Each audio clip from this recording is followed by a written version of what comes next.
Hey everyone, Angelo here, Hollywood filmmaker, greatest screenwriter in the history of the world, recovering homeless guy. Been doing a lot of screenwriting lately, and as part of the automatic writing method that I use, I've been exploring like how to go deeper into my subconscious, how to sort of meditate in place, like even if I can't just sit somewhere and sort of uh, like recede into my subconscious and like sort of dream while awake and allow myself to sort of um, almost like go deeper into my body and feel the sensations in my body and sort of commune with my characters and figure out who they are. And it's not a conscious thing when I'm figuring out who they are. It's like I'm just sort of invoking them and feeling them. And I think cumulatively, it builds a lot of it gets me writing, and it makes the writing more joyous and light, and gets me into it a lot more easily, and also gets me feeling settled better. So much of my life I dealt with depression, which I have not really had in the last few years. I've dealt with other things. I went through bad stuff. I was homeless. I went through an awful situation at my job where I was sexually abused for sexually harassed for 6 months, and the fallout from that was awful. And I had bad roommates, abusive roommates, but not really depressed. I went through that a lot in my 20s and earlier 30s.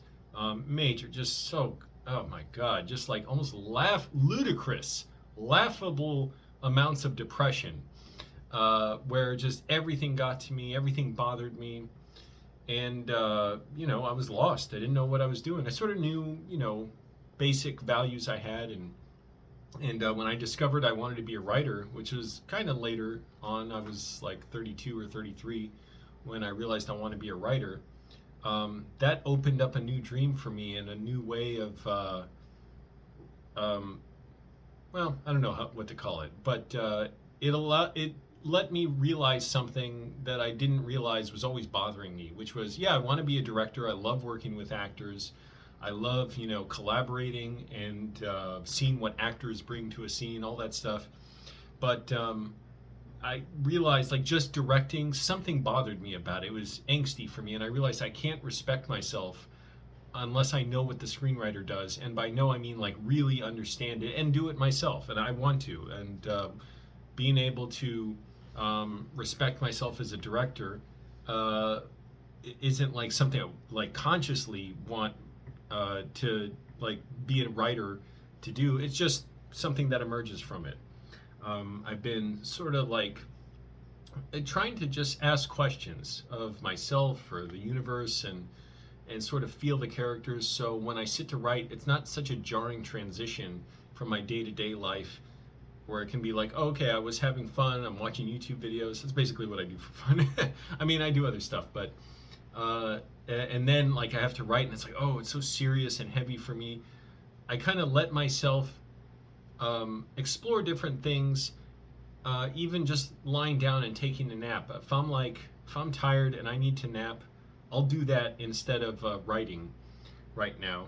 And I think it works out to a better writing process anyways. Or when I'm riding my bike or being outside. I'm writing a story right now inspired by time I spent homeless, and just being outside, it's a way of like communing with the characters. And being here in LA, seeing the streets, the miserable amounts of traffic, the huge wide boulevards, the sort of hostile environment for pedestrians, which is something I'm big on trying to advocate against, and advocating for more people-friendly spaces, more housing, safer streets, narrower streets, more public transportation, and more livable communities. In other words, make LA a place that many places in the world are like, and except we can make it even better. Places where you can take a train anywhere you need, basically, or a bus, and you have pedestrian plazas and shops wherever you need, and we're not just dominated by single-family homes and urban freeways. But anyways, it's starting to spin off already. So, I've been dealing with that process and not pushing it, just like experiencing it and also dreaming more deeply. I'm trying to lucid dream. I've only really done it once where it's just like a flash and I knew I was lucid dreaming and it was ecstatic. I was so excited. And since then I've had really like interesting, intriguing, enjoyable dreams, but I haven't lucid dreamed again, and I want to do that because I think it assists with my writing too and just living. But to call on the characters and ask for help in my dreams, I think it's all part of a process that gets me deeper into the story, and also it helps me write better than I ever could before when I was just trying to outline, and I literally had thousands and thousands of pages of notes on stories that felt like I was just sort of paddling with one oar, and I was just spinning out in circles, and I could never really get anywhere. And man, I'm sweating.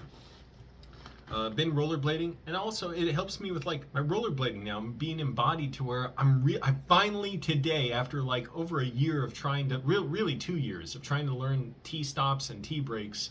If you rollerblade, you know what I'm talking about.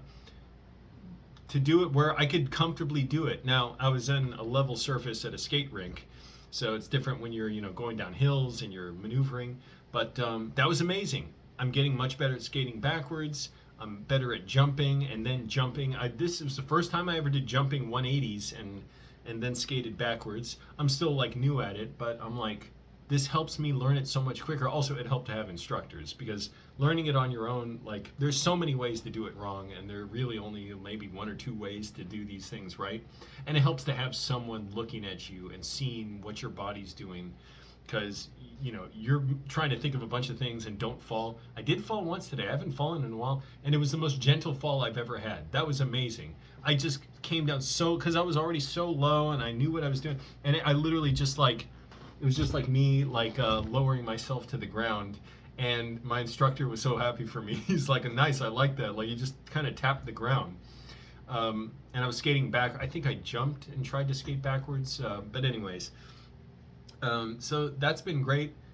But I can't help but think of the class ramifications, meaning working class ramifications of even having the time to skate and the money to skate and to pay for lessons, to buy skates, to buy my skate backpack, to buy my bike, my second bike now that I had to pay now for even more stuff I'm looking at. I got a new water bottle cage.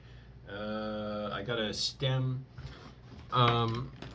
extender here. I may try and install myself. I may just bring it to a shop. All that stuff, it costs money that I remember back when I was broke, even before I was homeless, I would have been scared to spend all that money. I couldn't do it. And I'm lucky, well, first of all, I don't have a car, so that's a great way of saving money. But it's also, kind of impractical in a lot of ways to not have a car because you're limited where you can go. I have to be, I have to plan out my day if I'm going to go somewhere that's off the main bike routes or the bus routes, or have to take a transfer or 2 or 3, and it doesn't need to be that way. And I was thinking just how much people struggle, and young people now. I can't imagine what it's like with rents even higher than when I was starting to rent. Like I was able to get rooms for one $475, and that I would have paid twice that. I couldn't afford that, but that was with a horrible landlord that sexually harassed me. And then after that, the slumlord Debbie in Annandale, and that was $450 a month. And I was living with 4 roommates, and sometimes it seemed like a 5th roommate if one of them, they were a couple and they brought over their partner. But it was miserable. And I'm like, people are paying even more for rents now. Jobs are so gigified where it's harder to get full-time work. And who wants full-time work? How much of your life are you going to spend working? Your waking hours doing often meaningless stuff, soul-crushing customer service or repetitive work, and not paid much, not appreciated. You don't have much free time. You're exhausted. You got to have a car to get to where you work, so you're spending all your money on that. You got to take time off work to get it maintenanced. You got to pay insurance and gas. You got to live far away from your job because you can't afford any housing close to the job centers, because all the downtown housing and the job center housing can be luxury apartments, condos, single family homes that are just out of your price range.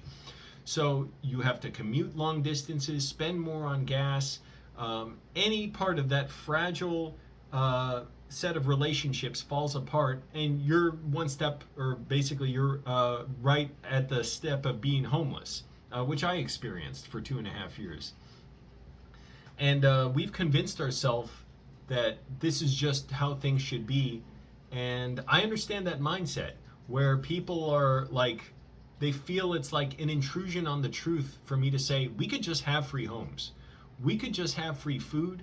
We could just have good jobs, work 4 days a week, 4 hours a day. We could have public spaces for people, ample public transportation that's clean, that's reliable, that's frequent, that pays the operators really well, and we can have great public transportation stations, not just bus stops that are a post with a small sign, or if we're lucky, a bench and a trash can, or even an overhead canopy. We could actually have luxurious like places to be, and not just this gutter on the side of the road where you wait, where cars sometimes kill people and crash into the bus stops. People are so inured by the system we have that they hear something different and they think, wait, that doesn't comport with what I know to be true.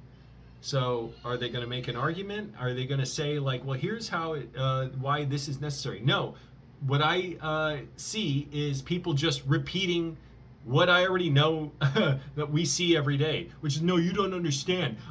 Cars are good. Cars are freedom. We need cars to get around. If we build more housing, we'll have too many cars. Yeah, I know. If you don't change anything and you just assume you can't change any material conditions of this country, then yeah, you'll basically you're just assuming the problem to be true.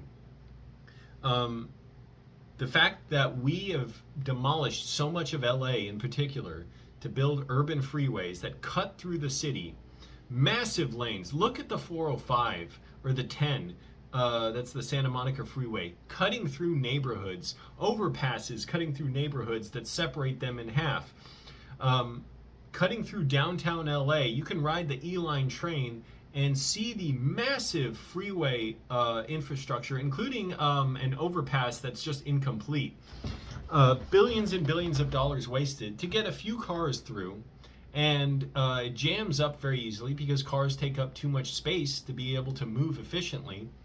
Whereas you can get so many thousands more people moving on trains, and people don't want to think about like, oh, well, what if I imagined a different world? Or what if I even saw how other cities have rebuilt themselves or built up public transportation? And so what, and also they don't want to see beyond what feels immediately obvious. I get it. I was a conservative for years, and liberals do this too. Liberals are basically right there with conservatives. I skipped class to get Sean Hannity's autograph. I emailed Larry Elder. I read his first 2 books. I read Rush Limbaugh's first 2 books. I called into the Laura Ingraham show. Didn't get on the air. I read Tucker Carlson's autobiography. I waited 3 hours to see Crossfire back when he was hosting it. I read Sean Hannity's book, Deliver Us from Evil, which is not a good book. That was the one I got autographed. I've been to Glenn Beck's house. I've met Andrew Breitbart. Now, that was after I was more staunchly conservative, but I was in that world. I was very of it, and I get it, because I was that obnoxious, obstinate prick who was like, well, no, you don't understand. Homeless people go homeless because they're irresponsible. So I'm getting ahead of myself. We have all these urban freeways, so billions of dollars in infrastructure that cannot be used for housing. We've cleared out large parts of the city to build this infrastructure. We need so much parking to accommodate all the cars that use all those freeways. Otherwise, if you can't park, there's no point in having freeways. So that requires even more space in the city, so much of it free parking. So at any given time, there are thousands and thousands of places you can move your car around free. Not really for your benefit, because there are ways to be mobile without cars. They involve reimagining LA to be a people-friendly city, having trains, having more bus service, bike paths, pedestrian plazas. So as a result of this system, and single-family zoning, so the majority of land in LA is only legal or it's only legal to have single family homes, which cannot build much density. It requires a lot of tax funds to run utilities out there, get water hookups, electricity, trash pickup for each individual home. Not to mention the streets themselves, because you can't just have a driveway for your car in your single family home. You need the street to go there. So it's servicing far fewer people than in the urban cores. We had the suburbs being built out, and white flight from the inner cities, where white people got loans to move out into the suburbs, get away from the cities, and the inner cities became underinvested in. The suburbs became subsidized. There's not enough density in the suburbs to support public transportation to make like running a metro stop in a single family neighborhood viable. That doesn't make sense. It's way too costly for the few amount of people that would bother using it. You can't have bus service regularly there because, again, not enough people using it. So as a result, all this land is dedicated to cars and parking. You have to spend about $40,000 for a car, give or take, or about $10,000 a year for a car. Housing is in short supply because due to the single family zoning laws, we cannot build many apartments. We can't build townhomes, duplexes, triplexes. There's so many limitations on building up, so we don't have many units of housing, which puts it's funny, people talk about like the competition makes capitalism great. Oh, but you're not so concerned about competition for jobs, as far as like employers to provide better jobs, and these lords that we pay rent to provide better housing. So we have so many people living in slum conditions in LA, living in disrepair and neglected apartments and etc. Well, yeah, just units. And as a result, housing's so expensive, jobs don't pay that well. There's this great downward pressure on wages, which is there aren't enough jobs for everybody, and jobs are so hard to get. So if you want better pay, if you want better conditions, let alone if you ever have to fight against illegal discrimination like I did for sexual harassment, there is so much pressure against you to speak up, to fight, to organize your coworkers to get better conditions, to organize across industries to get better working conditions and better pay, because the threat of homelessness is so imminent for you due to this entire system we've created that we've convinced ourselves is freedom. Because if you're in this is the conservative mindset, and it's really the capitalist mindset, is, well, I just go by what I see. If you grow up in a suburb and you don't have sidewalks there and you're far away from the city, well, you're a prisoner in your home unless you have a car. So when I got a car, I had freedom. Therefore, cars are freedom. And if you just suggest imagining something different and creating a different type of city, LA didn't always have a metro system. It's only been around the last 30 years or so, 30 some years.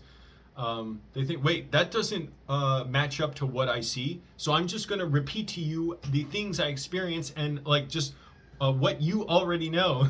That's the argument. I get it. I did that. I was that annoying person who would just repeat what I thought was obvious, which is no, we don't need more housing. It's homeless people are irresponsible. So we have a system that creates so much homelessness because it's so easy to go homeless.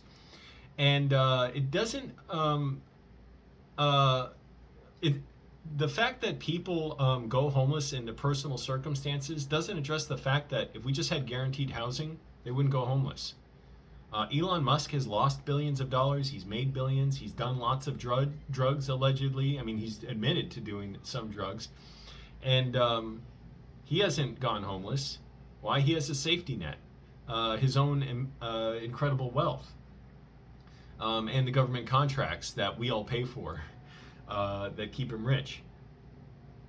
But if you're, well, my old roommate, he invested in whatever, Forex or something, international currencies. He roped me into it once I quit. He got pissed at me for it. He was a bum, like he was a scumbag. He didn't even clean his toilet. It was black, and the other roommate was screaming at him about it. He was like, I clean enough.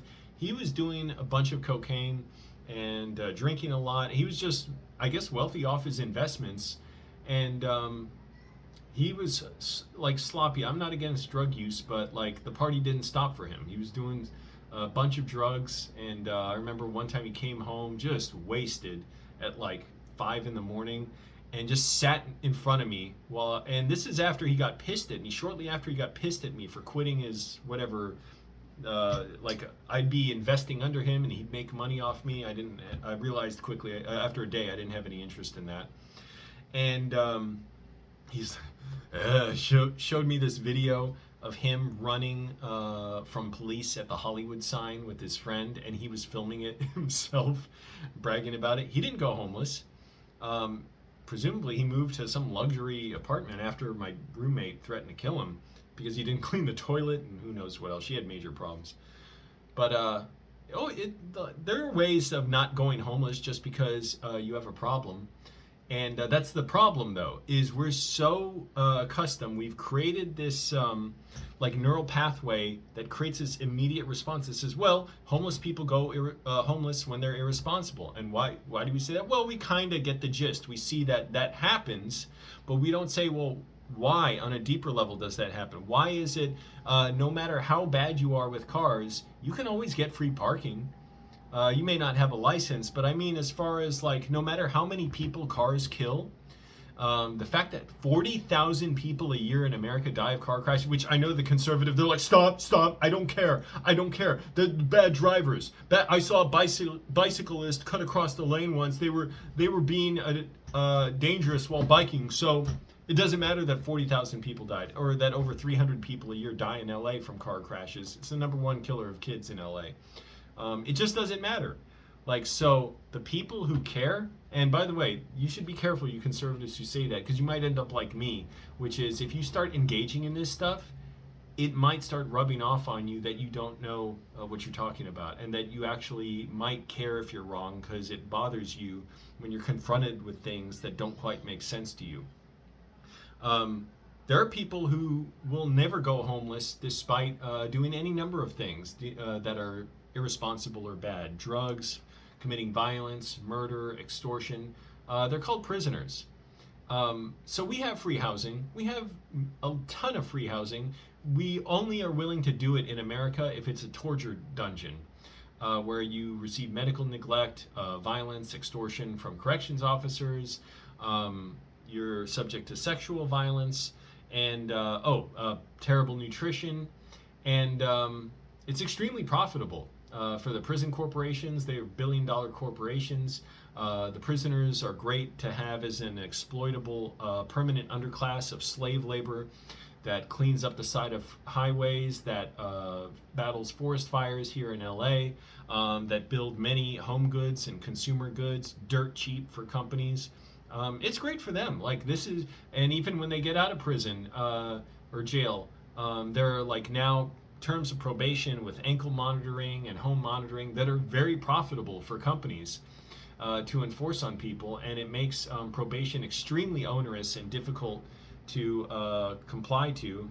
People do not care. I can tell you conservatives and a lot of liberals do not care. And liberals, to be clear, it's like, I'm not even saying like, oh, they're sometimes as bad as conservatives. No, they basically are there. Hillary Clinton talked about how first of all, she had prison labor working on her house, slave labor, and how at one point she kind of realized these were people too. Like, oh, good for you. Like, wow, what a story of personal growth and inspiration that you realized that these prisoners were working for you as slaves. And we have the nerve to make fun of other countries in the Soviet Union and Cuba, communist countries, for saying, oh, there you don't have rights, you're poor. Soviet Union built millions of units of housing. It was a much poorer country than we are. We could just build free housing for everyone. That is to a much higher standard than the Soviet Union did. But it would require changing a lot of minds, a lot of hard heads that are just like, no, you go homeless, because essentially they believe it's like God put homelessness there as a punishment for being irresponsible, unless you're like my old roommate and you have lots of money, or if you're the victim of someone who's irresponsible. A lot of people go homeless because of domestic violence, including the first time I did, when my brother attacked me. Now, I was staying on a friend's couch, so I was homeless, but like staying on a couch, or housing insecure, you could call it, but it wasn't on the street. And I never slept on pavement. I always slept in my car, or sometimes I got couches to sleep on. But the fact that so many people go into homelessness and then come out of it shows the inherent instability of capitalism. So we devote billions and billions of dollars to the car industry. It screws us all over, but people are willing to prop it up and even praise it, basically because while it screws over wealthy white people who rely on driving and like to be away from the inner cities and stay away from minorities and black and brown people, it screws over black and brown people and poor people even worse. Increasingly, that's becoming white people as well. And I mean, there have always been poor white people, don't get me wrong. And I'm white, by the way, just so you know, like, I know I look dark, but I'm European. That makes me white. Sorry, I don't make the rules, I just follow them. And what is white? It's made up. But the fact is, it screws over everybody to screw over some people even worse, because so many of the freeways are built through poor black and brown neighborhoods. Look up the history of Boyle Heights here in LA, a heavily Hispanic neighborhood. Look up Sugar Hill, which was a wealthy black neighborhood, which the Santa Monica Freeway was built through. And yet you go or you watch city council meetings where affordable housing is proposed, and wealthy white homeowners, they will stomp, and I've witnessed it in front of my face, get so angry, like parading to the podium to speak and say, "You are infringing on my property rights." And there's a way of decoding that, which is I have a legal right to self-defense against my home value being in any way impacted by allowing poor people the same opportunities I do, or the same opportunities I have.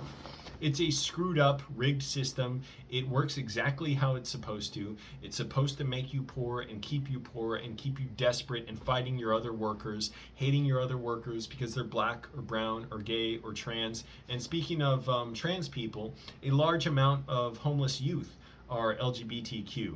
And that's not like just some random thing. It's because, one, there's a lot of homophobia and transphobia in this country, and biphobia, etc.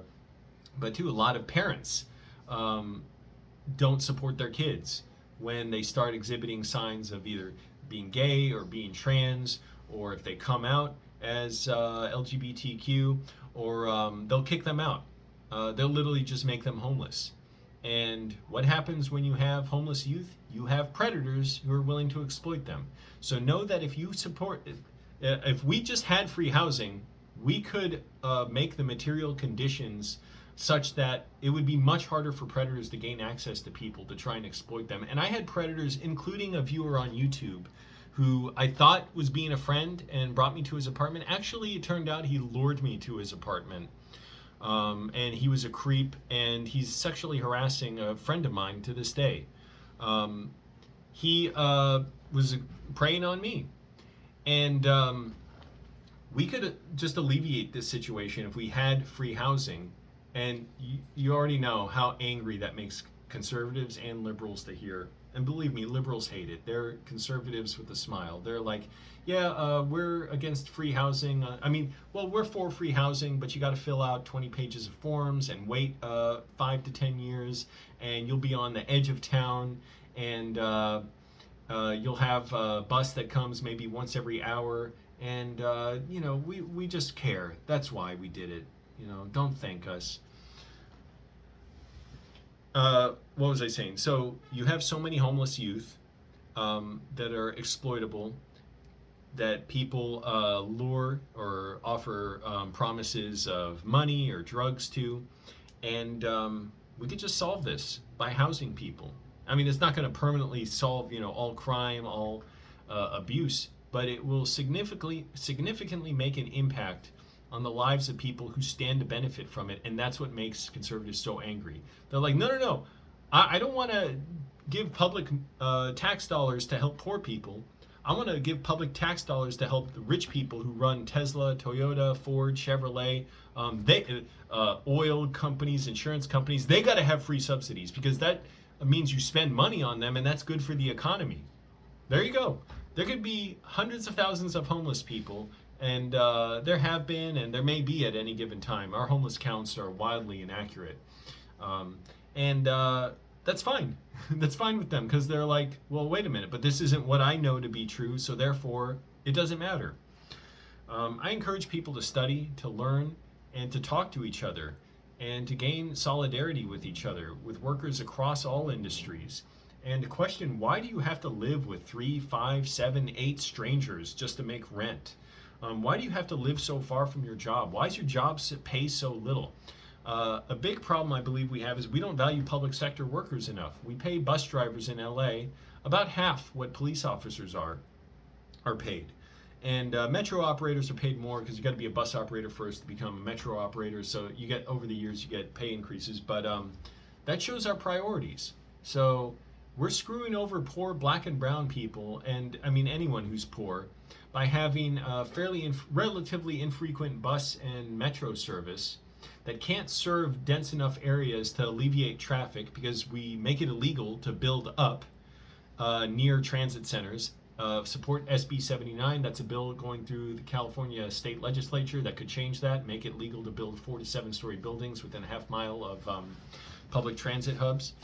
Contact your state legislature for that in California, and email Governor Newsom about it, or call his office and tell that that liberal, who's basically a fascist, but good, nice little PR spin of like, no, I'm against the excesses of fascism. There's perfectly reasonable fascism to be done around here, with his policy on housing, on supporting oil companies, on being against safe streets, on clearing out the homeless for his little photo shoot, supporting the police and police brutality here.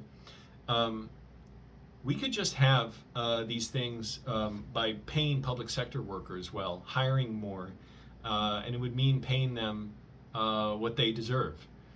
But we show our priorities when now we're willing to pay. We're paying ICE agents $100,000 a year and offering student loan forgiveness and signing bonus, all these benefits.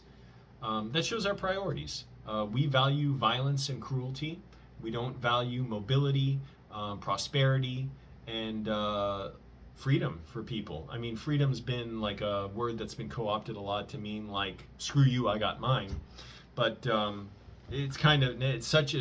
word's been so sullied that like it doesn't mean, it kind of is useless to say it. So I'll say mobility, equity, well-being, prosperity, making streets healthy, happy, and joyous to be on. We could have that if we wanted it. These bums really, who say we're not Amsterdam.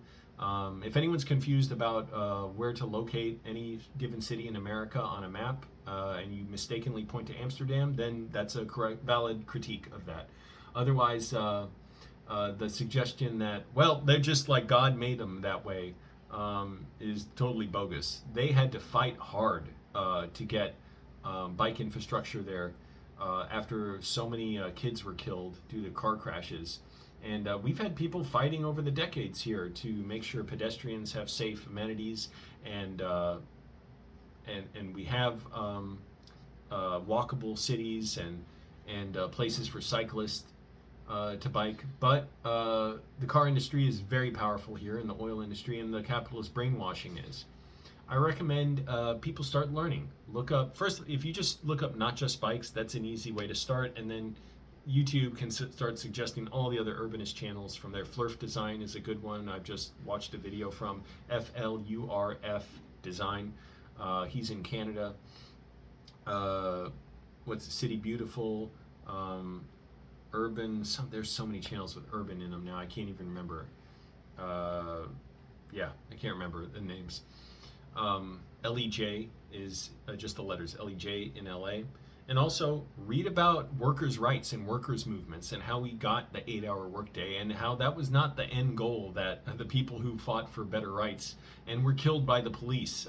If anything else, it should show you how powerful and how much we should be fighting for better working conditions, better cities, better living conditions, by looking to how desperately employers and executives, in collusion with the police, fight to to suppress and crack down on any movements that would threaten to make life more livable for people.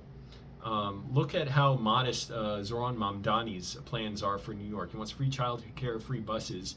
Again, we have free things in America. They're called prisons. We have free housing. If you want to join the military and go help the American empire and support killing poor people in other countries to make rich people here even richer by extracting resources from those countries and giving contracts to rebuild to American companies to rebuild those countries after we destroy their infrastructure. They're perfectly fine with that. They don't understand the problem with that. They don't understand what cognitive dissonance is in that case. We have plenty of free infrastructure when it comes to supporting cars.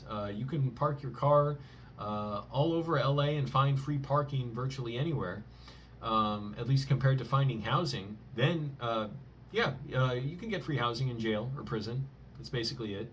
So we value torturing people, we value violence, we value the oil industry, we value car deaths and traffic violence. We welcome, what was I saying? We support imperialism and empire. We support free stuff when it's all that. There's never any limit to how many bombs we can send to Israel, to how much weaponry we can send them, to how many countries we can bomb and invade. We may be ramping up for war with Venezuela, which is just horrible and stupid, just like every other war. We've never really reckoned with the fact that we destroyed Iraq twice in both our wars there in the last 30-some years. We destroyed Afghanistan for no reason. It's just no good reason for what we did. And we've put in place this permanent war on terror around the world that now we're starting to see come home with the deploying of ICE and the National Guard and federal troops here in America.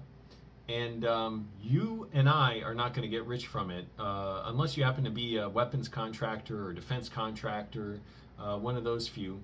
For the vast majority of us, we're going to struggle to make an existence, and it's great if you're desperate to survive.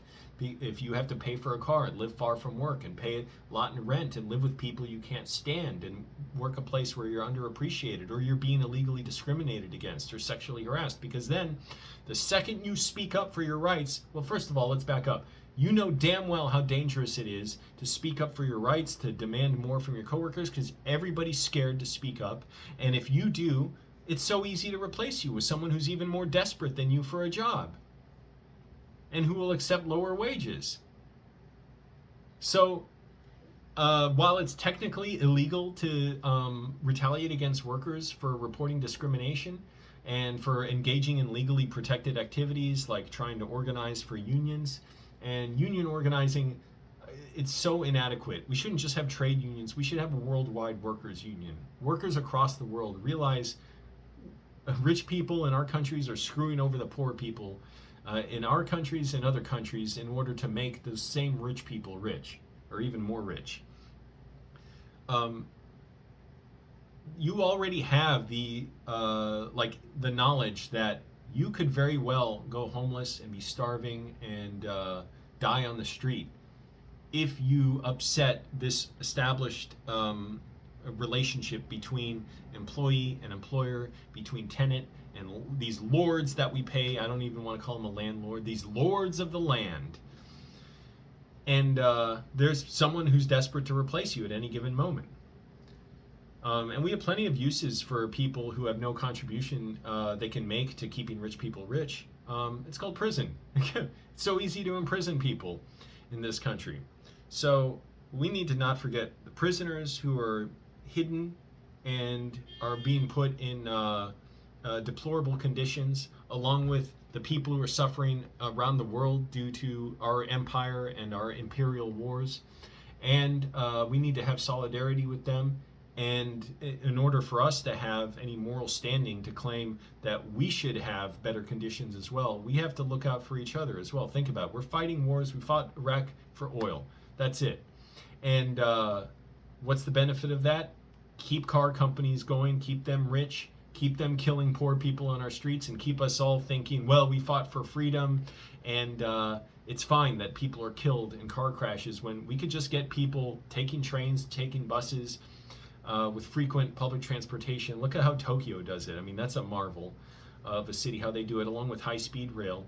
And then you can drive if you want, but that's the key. If you want, not because you have to. Not even if it impoverishes you. And that's something a lot of people, conservatives and liberals, do not want to consider, is what happens if we fundamentally change things for the better. Oh yeah, we can have free stuff for the American military, for prisons, for jails, and for the car industry. We can't have free stuff if it just helps people. If it means you can have a major health problem, or go through domestic violence, or any number of other issues, or be irresponsible for yourself, and you could have major issues or mental breakdown or whatever, but it doesn't mean you'll go homeless. You don't go homeless unless you lose your home. You can have problems and still keep a home. Where do you think so many people do drugs? They do drugs in their home. Anyways, I know that was awkward, that laugh, but I've been talking long enough. I also recommend read, study. Why do you think so much of academia is being vilified, just like it was when I was a kid? Because when people go to college and they're exposed to people around the world, they realize the world is so much bigger than what a lot of us have been taught. That's certainly what I realized in college. And I was changing and evolving, and I was exposed to just things I didn't think about, or understanding, oh, there are consequences in the world beyond what I had considered for how I live and what I choose to believe. So you see in just how much people oppose higher education, and how much they oppose reading certain books, and especially reading on Marxism and communism. That should tell you, first of all, just as a righteous way of pissing them off, how important it is to study those things, and study other countries, and study how people get moving around the world, meaning on trains, buses, bikes, walkable neighborhoods. You can live in a place, instead of having all these freeways. We can have freeways leading to the city, but once you're in the city, you have trains and buses to get around, and surface streets. But you also build up, you have so much more space for housing, so you have mixed use neighborhoods where you have the shops you need, the doctor's offices, the schools, the recreation, the gyms, the bars, whatever you need where you live, so you can be connected in your neighborhood if you want, or you have the option of moving around without the massive congestion that makes LA traffic move at something like 15 miles an hour for much of the time. Oh my goodness, such freedom. And yet if you want to take public transportation, that same trip might be an average of 7 miles an hour. That was a personal one I noticed when I was looking at going about 15 miles to a show, and I didn't go because I looked and it was like, okay, rush hour, if you were to drive, or if I took like a Lyft, get there in an hour. So 15 miles, that's an average of 15 miles an hour in an hour. But if I were to take the metro and the bus, it would be 2 hours. So average of 7 miles an hour for something that's a vastly superior way of getting around in terms of the environmental impacts, in terms of the square foot, the sheer amount of infrastructure it takes to get many more people around, in terms of the cost, because you can get so many more people moving so much more efficiently, because so many more people can fit on trains and buses. Therefore, you can alleviate so much traffic and get people to jobs and where they want to shop, etc. But again, this requires changing how you look at the world, and a lot of people aren't ready yet for that. They're not there. But not you. You're ready for that. You're watching this video. If you've made it this far, study about it. Read. Look at strong towns. Here in LA, look at Streets Are For Everyone. Look at Streets for All. Read Vladimir Lenin's Letter to American Workers. Read on the history of labor rights, strike movements, people who fought for civil rights in this country and around the world, and see how much we have in common, and see what we can learn from each other. So I've talked long enough. I need to get back to my unpaid labor and write, and might be doing something else later tonight. So thanks for watching. Let me know what you think. And workers of the world, we have to come together. We have to unite. We have to realize all we have to lose is our chains. We can have a better world. We absolutely can. We just have to want to, and have to be willing to show it. All right, everyone. Thanks for watching. Bye.